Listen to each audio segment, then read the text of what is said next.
নমস্কার দর্শক বন্ধুরা, আজ একটি বিশেষ দিন। বাংলার মুখ্যমন্ত্রী হিসেবে শপথ নিলেন শুভেন্দুবাবু। বেঙ্গল বিউগাল এবং বেঙ্গল বিউগালের সকল দর্শকদের তরফ থেকে আপনাকে জানাই গৈরিক অভিনন্দন এবং শুভেচ্ছা। ভালোভাবে এগিয়ে চলুন, মানুষের সাথে থাকুন, এটাই আমরা চাই। যাই হোক, এই মুহূর্তে একাধিক গুরুত্বপূর্ণ খবর আপনাদের সামনে তুলে ধরতে চলেছি।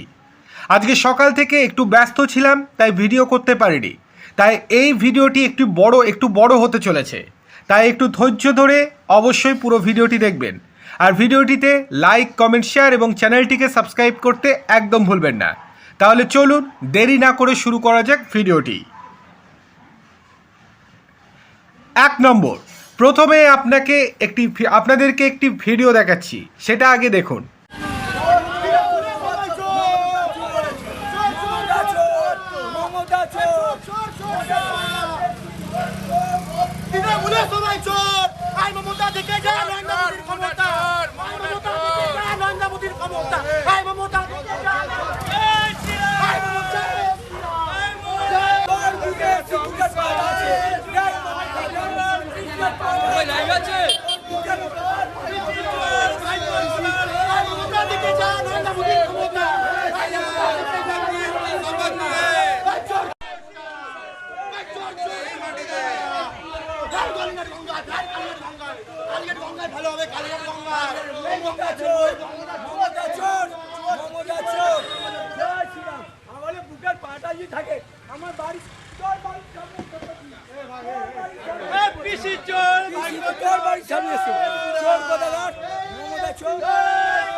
এতক্ষণ ধরে আপনারা দেখলেন পুরো ভিডিওটি।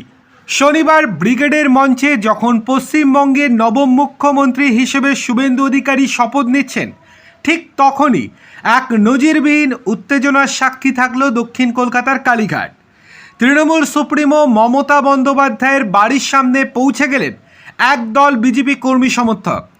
তাদের গগনভেদী জয় শ্রীরাম স্লোগান আর বাইক বাহিনীর দাপটে মুহূর্তের মধ্যে উত্তেজক হয়ে ওঠে পরিস্থিতি। তবে বড়সড় অশান্তি রুখতে তড়িঘড়ি মমতা বন্দ্যোপাধ্যায়ের বাড়ির সামনে মোতায়েন করা হয় কেন্দ্র বাহিনী। শনিবার সকালে শপথ গ্রহণ অনুষ্ঠান শেষ হতেই একদল বিজেপি সমর্থক বাইক নিয়ে পৌঁছে যান হরিশ চ্যাটার্জি স্ট্রিটে। মমতার বাড়ির গেটের সামনে দাঁড়িয়ে তারা স্লোগান দিতে শুরু করেন। স্থানীয় পুলিশ তাদের সরিয়ে দেওয়ার চেষ্টা করলেও পরিস্থিতি ক্রমেই নিয়ন্ত্রণের বাইরে চলে যাচ্ছিল। এরপরেই রাজ্যের প্রাক্তন মুখ্যমন্ত্রীর বাড়ির নিরাপত্তা বলয় নিশ্ছিদ্র করতে কেন্দ্রীয় বাহিনীর জওয়ানদের নামানো হয়। যাই হোক, চলে আসি দ্বিতীয় গুরুত্বপূর্ণ খবরে। ইস্তফা দিতে চাননি, হারও স্বীকার করেননি, তবে সোশ্যাল মিডিয়ায় এবার নিজের পরিচয় বা বায়ো বদলে ফেলেছেন তৃণমূল নেত্রী। শুভেন্দু অধিকারী শপথ নিতেই মমতার ফেসবুক এবং এক্সে বায়ো বদলে গিয়েছে, আর তাতেও রাজনৈতিক বার্তায় দেখছেন অনেকে। শনিবার শুভেন্দুর শপথ ঘিরে যখন উত্তেজনায় ফুটছে গোটা শহর, সেই সময়ও বেলা 11টা পর্যন্ত মমতার ফেসবুক এবং এক্সের বায়োতে লেখা ছিল সর্বভারতীয় তৃণমূল কংগ্রেসের প্রতিষ্ঠাতা চেয়ারপারসন, পশ্চিমবঙ্গের সম্মানীয় মুখ্যমন্ত্রী। এর কিছুক্ষণ পরই ওই বায়ো বদলে যায় শুভেন্দু শপথ নেয়ার পরই।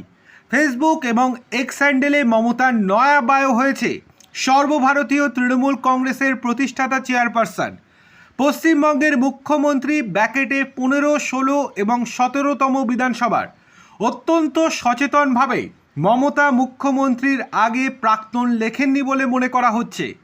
কারণ বিধানসভা নির্বাচনের ফল বেরোনোর পরই মমতা দাবি করেন তিনি হারেননি, জোর করে হারানো হয়েছে নাকি।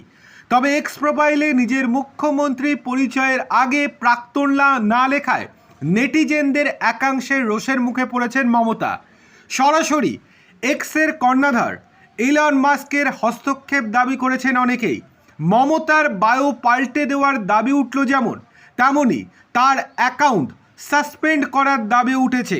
দেখার বিষয় যে শেষ পর্যন্ত কি হয়, তার অ্যাকাউন্ট কি সাসপেন্ড করা হয় দেখার বিষয় এটাই। চলে আসি তৃতীয় গুরুত্বপূর্ণ খবরে। শনিবার ব্রিগেড প্যারেড গ্রাউন্ডে নতুন সরকার শপথ নিয়ে ফেলেছে, কিন্তু ব্রিগেডের আনুষ্ঠানিকতার আগেই শুরু হয়ে গিয়েছে প্রশাসনিক তৎপরতা।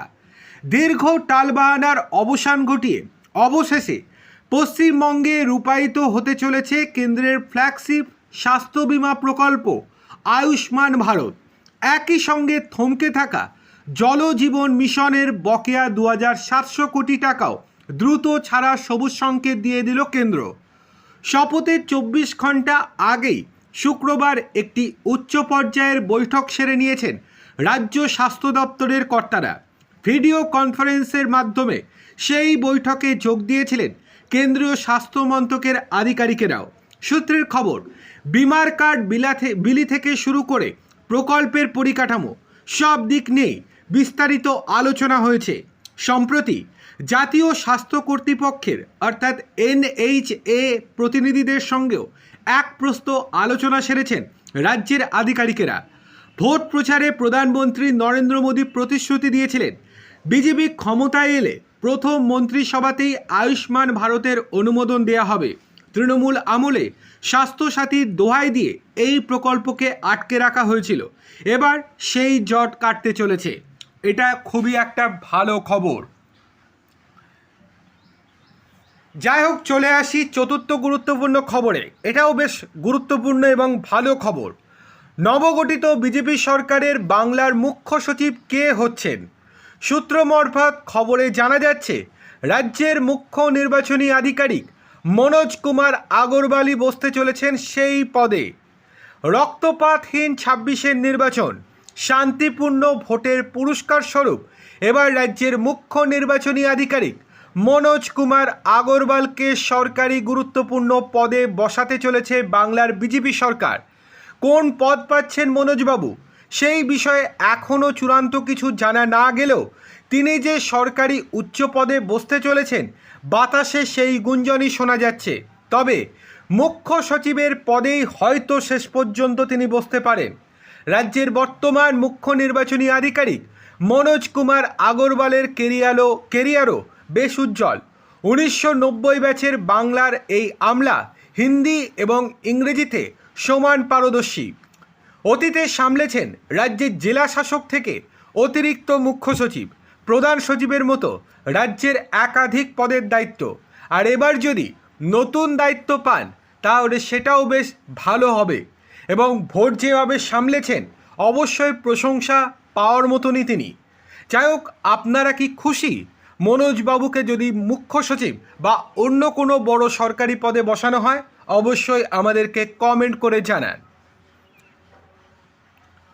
চলে আসি পরের গুরুত্বপূর্ণ খবরে।